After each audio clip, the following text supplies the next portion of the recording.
Hey everyone, welcome back to another exciting episode of Tech Productions. Today, Bankrupt joined again by Jimmy and Jason. Yes, sir. What's going on, fellas? In today's matchup as well, it's Jimmy versus Jason, and it's 21 on 21. Jimmy's playing the new set 2021, and Jason's brought set 821. I assume you added some tech from the newer sets. Yes, I did. And so with that being said, there's buttons down below, links, description, check them out. Jimmy, do you want to kind of give the upfront warning about this match? Yes. So this was the first week with new cards. And if you have played 21, at least this new list, there is a lot of like floating autos that are very easy to forget. And then when you play a deck that also has a lot of floating autos on the other side, because half the cards are pretty much exactly the same, if we happen to miss a trigger of, I think we do miss a major trigger on Scheme, which we work it out and it works out in the end. If we miss a couple token plays, shut up. It doesn't change anything. We stop counting them. Shout out to Bancroft for the beautiful tokens that he printed for us. Yeah, I had a big kick out of it all night. Especially the one of me and Jake. Yes, it looks like you guys are having a conversation. Like Jake has something important to tell you. But if you notice anything like that, shut up. We know. It's cool. It's cool. There is like one point where like I miss putting a Z energy in the drop area, and then I catch it later on. Like we'll point it out when it happens. But if you notice anything else, Bancroft, put your personal email on the screen right now. Yeah, okay. Email Bancroft about it. Also, I want to point out I'm not sure if you played this match or not, but the 4-drop Z battle cards, Z stackability is only on the play, not from being played underneath it, right? Yes, that does come up. I do play the Z battle card in this matchup, and we'll talk about that more when it actually hits. But like our builds are so similar yet so different. The older 21 lists do get access to being able to play battle cards by skill on your own turn. So you get stuff like the Arrival 16 that's in the energy right now, and you get to play with a lot more like cooler cards than the newer 21. But newer 21 gets the broke ass ability to use your opponent's cards as energy. And if you have played this at all, you understand that 21 playing into blue or green is really, really strong. Because essentially, once I awaken, every unison and battle card in his battle area become an energy for me. So every time he plays a battle card, it ramps me 1. When my opponent is playing, I'm also playing, and it's a really like unique feeling being able to be like, okay, my opponent's popping off. Now I'm gonna have a massive turn when he passes. It's one of those things where normally when you're playing against a mono blue or mono green, like cool, I have some benefit, but in this case, you're playing against a blue-green deck as well. I'm playing against pretty much the exact same deck, but he doesn't get the value off of it. And I wasn't expecting the unison choice that that Jason's played today. Yeah, so the thought process of my version is I didn't have all of the Android 21s to make the new deck. So I'm missing a lot of the big monster cards for it. So I decided just to go a different route with it and then play more green than blue in my version. Which when that come down, like the first thing I thought was like, oh, I'm not expecting I'm not expecting anything out of it other than just having a unison on field. But this obviously opens you up to stuff like charismatic. And that's once I like realized that was really scary. Yeah, that was that's definitely the route I was going for. Because I played 4 charismatic villain. I played 4 of those green unisons, and I also have 3 of the Samasu Deity Wrath, I think it's called. Mm-hmm. To where I could just pick up and drop the charismatic in my drop area and then play it for 1. Mm-hmm. And fairly certain we missed a scheme trigger there. That was on both of us for not paying attention. But there's just so much going on with these new cards and just so much new text that it's really difficult to keep track of. And like I said, this is our first weekend playing the new cards at our event. And I tested 21 a little bit, but not against something like Scheme, because Scheme, you don't see it very often. But here I do play the 4-drop out from under the 2-drop. If you're not familiar with, if you just read Z-Stack like in the rulebook, it might be easy to miss the clause that it has to be played from Z-Deck for the Z-Stack to trigger. Your on-play autos will still trigger, so you'll get the ramp and the removal, but the Z-Stack must be played from the Z-Deck. So you don't get to snipe any of your opponent's cards, which has one of the really strong removal pieces on this 4-drop to be able to just choose one of your opponent's battle cards, Z-Stack it, and then steal a keyword skill off of it, which is crazy strong. Very smart here to clear off my battle cards, and charismatic should have been under Scheme. We do catch that, and you'll watch us. We'll play it back out, and it ends the same way. The 4-drop does go to the drop area. Yeah, that's when I'm like, hey, I think we missed a Scheme trigger there. So yeah, and that's where you bring the card back. Yeah, so the card comes back like you did combo, but I think you just turn the token sideways and say combo on there, and then kill the 21, which is at 5k because she has no cards under her. So the token itself would have just straight killed her. But we got there the same way anyway. And you were going to drop the Frieza for the Zamas anyway. Correct, yeah. So how does this feel going back and forth? Like, already, like with Jason playing a green unison, going to more green-oriented battle cards and effects to kind of deal with your board, which I think is actually a great option in this situation. Mm-hmm. So when we sat down, Jason kind of said, I don't have all the cards, so I'm kind of playing some different weird stuff, and I'm like, okay, like sweet, like let's see what we got. And like I knew that any gas that he has will be also gas for me, but I wasn't expecting to I wasn't expecting to take myself down to 3 this early. So it does like kind of put me in a weird spot of like, like I don't want to take much more damage, but I also don't want to like expend a lot of resources. And I did have to burn a super combo there, which did feel bad. I just had no other choice with what was in my hand. And going kind of in the other direction, Jason, it does with a board your size compared to Jimmy's health situation, but technically Jimmy now has like up to, what is that, 9 energy? How do you feel in this situation now, Yeah, I knew he was able to tap my cards and use his energy. What I wasn't really aware of, that he was able to restand my cards and then use them as energy.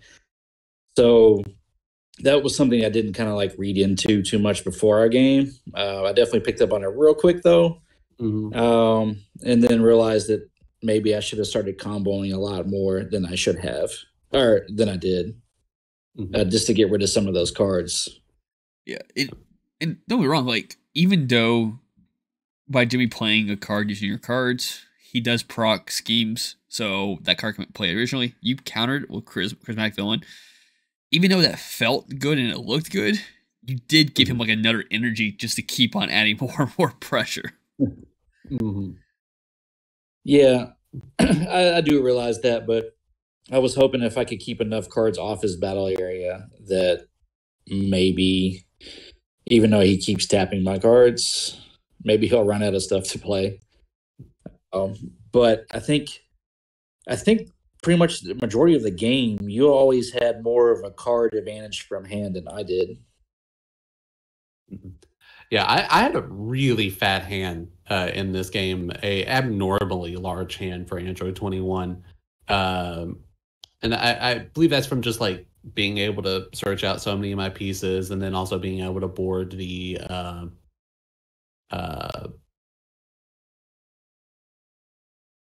I'm sorry, I forgot about this as well. We did miss off of the technique, but also being able to board the 21 that draws to like, and also expending so little energy for it. I was able to kind of keep a pretty healthy hand size,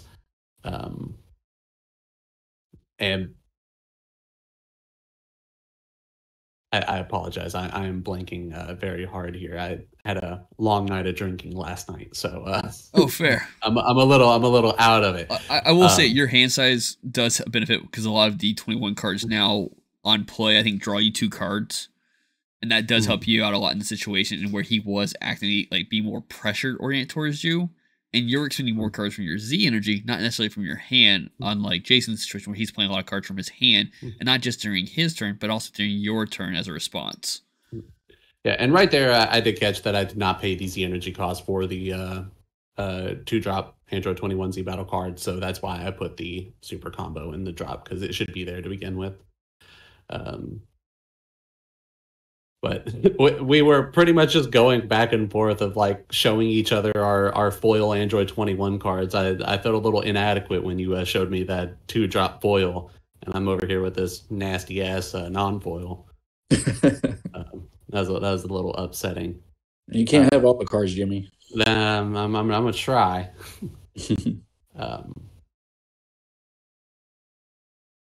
So like this felt amazing.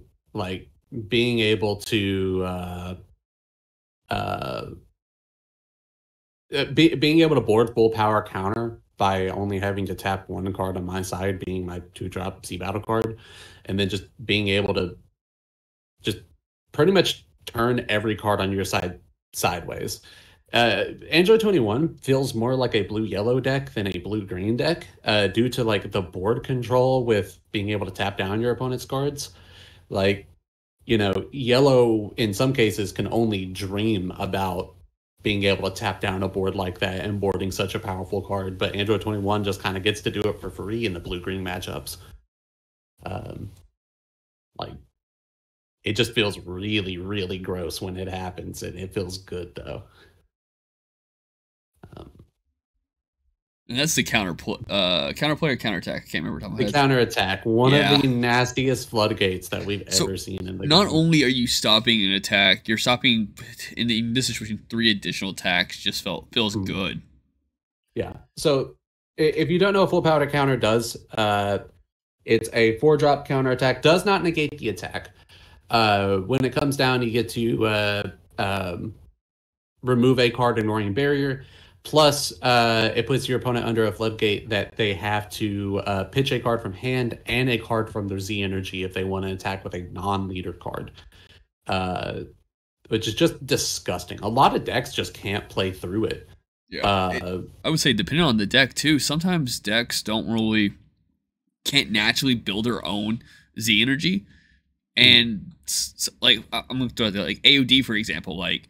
I don't Z charge a lot in that deck, so like if I would do this matchup, it's even harder for me because I'm just spewing cards on the board and not really comboing them off as much. So like if you come across a deck like that can be very strong in that situation, and it's almost better than normal floodgates. It just says you can't do anything. Yeah, and it's also on a 25k double strike body for some ungodly reason. Yeah. The card's just insane, and like tapping 4 energy for it feels good. Like, being able to tap my opponent's entire board for it just feels even better. Like, the card is incredibly gross. Um, I do want to talk about we didn't talk about it when it happened, but when you activated Restoration and played your 2-drop Android 16, you did hit a mono green off the top deck, which is really unfortunate. And I kind of seen it as a small win when it happened. I was like, okay, that has to fuck some things up. It did. Yeah, we were talking about it throughout the game, but that is something to note that got to think about your ratios when you're running a random top, top deck ramping. Uh, it happens. It happens to me a lot in this list too. I have, I think, one mono green card in this build, and I've hit it more. Other than the Android 21s, I have one other mono green card that just, if it gets in my energy, I'm just like, oh, this feels gross. This is awful. I have to burn a Zeno just to pick it back up. I remember looking through Jason's build, I think either before the event or close to afterwards. I don't remember exactly what super combos you run, but I felt like I remember saying that Zeno would be important with those 16s. Yeah, you did mention that. And the super combos I do run is the Android 17 and 18, where it restands a multicolored energy. Mm-hmm. Look at that pretty card. Yeah.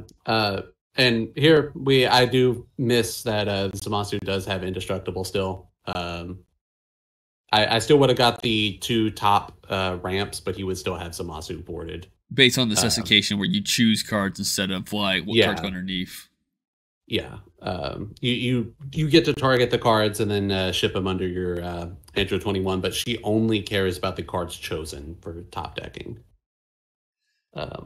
So I see you were kind enough to let him take that back because he did have the energy for it, and I assume that might have just been out of like instinct / like habit of just taking the life for that negate blocker.